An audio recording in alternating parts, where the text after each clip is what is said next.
On the surface, Marvel's new fighting game looks like another flashy anime brawler.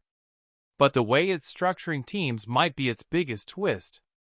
Marvel Token Fighting Souls is a new 4 vs 4 tag fighter developed by Arc System Works, and that team format immediately separates it from most modern fighters. At launch, the game is set to feature 20 playable characters.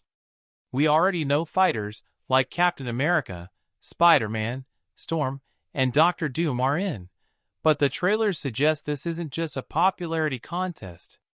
Storm isn't just playable.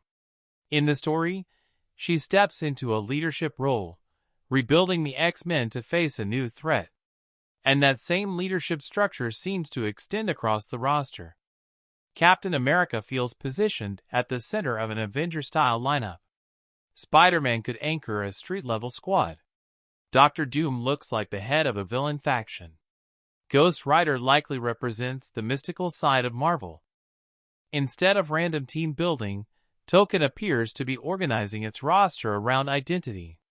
And that matters in a 4 vs 4 game. Most tag fighters focus on assists and combo extensions.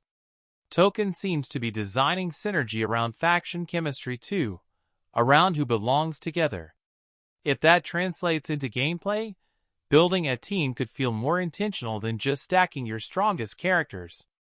There's also episode mode, a fully voiced story campaign presented in a motion comic style, blending manga influence with Marvel storytelling.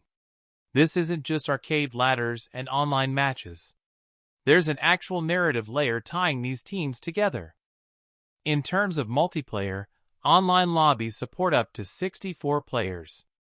Local multiplayer is confirmed. Adjustable control options are included as well, which has already sparked debate. Some players are worried easier inputs could mean less depth. But we've seen this play out before. Dragon Ball FighterZ launched accessible, and still developed a serious competitive scene. Street Fighter VI introduced modern controls, and became one of the franchise's biggest successes. Accessibility doesn't automatically mean shallow. With a 20-character launch roster and post-launch additions already planned, this isn't being built as a small experiment. This is a full entry into the fighting game market. The real test will be whether those team identities actually change how the game feels. If Marvel's new game can make squad composition matter, not just visually, but mechanically, it might carve out its own space in a genre that's already crowded. And that's what makes this one worth watching.